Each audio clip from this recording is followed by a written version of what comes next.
All right, let's dive into Harper Lee's To Kill a Mockingbird. Ooh, interesting choice. Yeah, but get this, we're actually going to be analyzing a podcast script about the book. Whoa, meta. Right, a deep dive within a deep dive. Love it. So whether you've read it a million times or just heard of it, we're breaking down what makes this book tick. And why it still matters, even today. Exactly. So think 1930s Macomb, Alabama. Small town south, through the eyes of Scout Finch. 6 years old, right.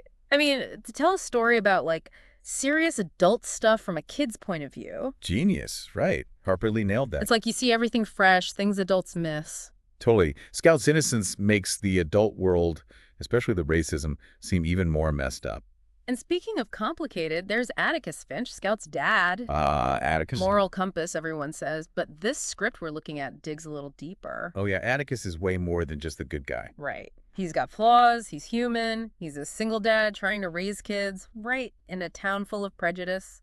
And he takes on Tom Robinson's case, a black man falsely accused. Knowing it'll make him unpopular, that's taking a stand. It is, and it's why people connect with Atticus, trying to do what's right even when it's hard. This quote, it's in the script, it's from the book too. You never really understand a person until you consider things from his point of view, until you climb into his skin and walk around in it. Wow, right to the heart of it. Right. Empathy, pure and simple. And it's so important, even more so now. Oh, absolutely. With everyone in their own bubbles, seeing things from someone else's perspective is crucial. It's like the key to, like, bridging all these divides we have. To understanding each other. To Kill a Mockingbird forces you to look at hard truths about yourself and the world. Doesn't sugarcoat anything. That courtroom drama, even without spoilers, is intense. Lee uses that courtroom to show how prejudice is baked into society, and it makes the reader confront their own biases. Then there's Atticus's closing argument. Chills every time. The script calls it a masterclass in persuasion, legal, and ethical. Spot on. It's more than a legal defense. It's a plea for humanity. To Kill a Mockingbird, though, it's more than a courtroom drama, more than social commentary, right? So much more. I admit, sometimes I get lost in the big issues and forget how beautifully written it is. Lee's prose, the way she captures Macomb, it's amazing. You can practically hear the cicadas, feel the heat, just from her words. Macomb itself is like another character full of secrets and complexity. Okay, so this podcast script makes a really interesting point. It says, To Kill a Mockingbird is like a mirror, reflecting society back at itself. Ooh, I like that. Right, like Harper Lee's saying, hey, look closely, are we any better than these folks in Macomb? Exactly. That's why it still matters. Those issues, racial prejudice, inequality, the justice system, they're still here. Macomb could be any town, anywhere, facing the same problems. Makes you think, what would Scout see in our communities? With a kid's eyes, you know?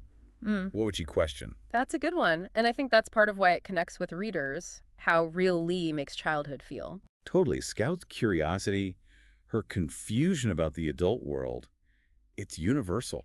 I remember reading it thinking, Scout gets me. It was like validating, you know? That's Lee's brilliance. She captures childhood so well, it takes you back to that feeling. And not just Scout, all the characters feel real, even the flawed ones. Like you could meet them on the street, even though the book's from the 60s, their struggles still resonate. Like B. Radley, misunderstood, feared, hiding away. He's a symbol for anyone who's been pushed to the margins. And the way Lee shows his good side, slowly, it reminds you not to judge a book by its cover. Exactly.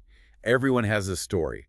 This script, it points out that the book's more than social commentary. It's a coming-of-age story, too. Right, Scout's growing up intertwined with the themes of prejudice, injustice. It's beautifully done.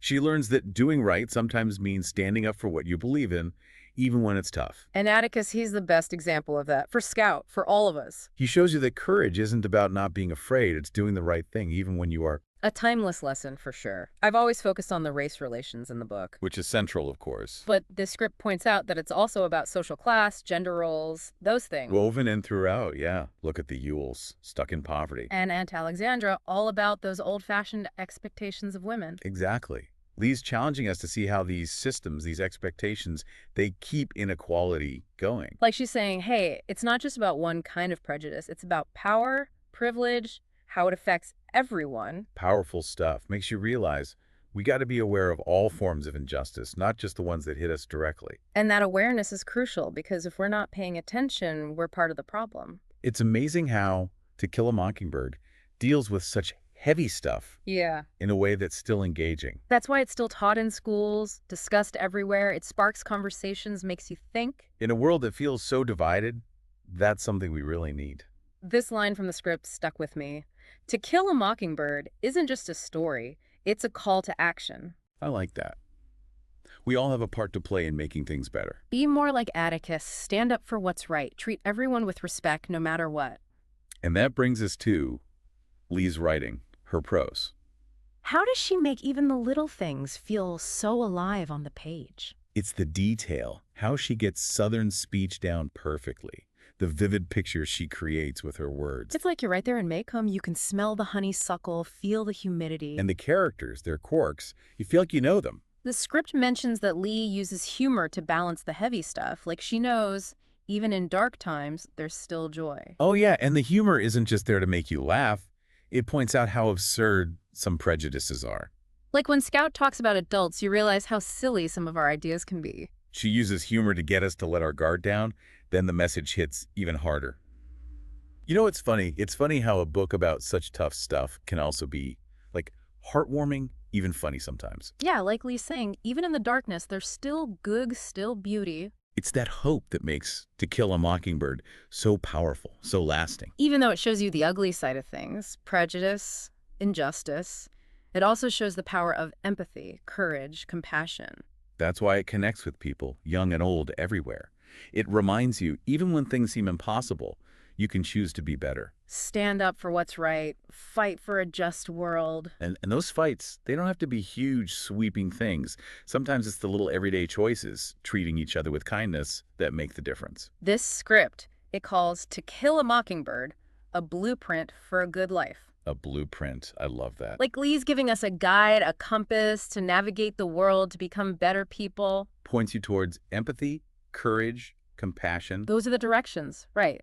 Understand others, stand up for what's right, treat everyone with dignity. No matter who they are, what they believe, lessons that never get old. One thing that gets me, the book makes you look at your own prejudices. Oh, sure. It's easy to judge the people and make them say they were so backwards. But we all have blind spots, right? Prejudices we don't even see. The book isn't about saying, look how bad they were back then. It's about asking, what are our prejudices now? How do we play a part in inequality, even if we don't mean to? And that's hard to face, those truths about ourselves. It is, but that's how you grow, right?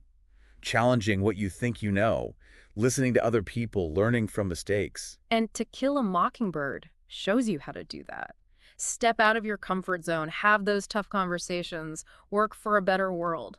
This script, it talks about the book as a tool for social change. Yeah, like it can actually inspire people to take action, to fight for what's right. Oh, absolutely. Literature can move you, challenge you, make you want to do something. To Kill a Mockingbird does that. It started so many conversations about race, justice, equality. It's made people get involved, advocate for change. And not just big political stuff. Remember, it's the small acts of kindness, challenging prejudice when you see it, even in your own life. This one part, it talks about the ending of the book.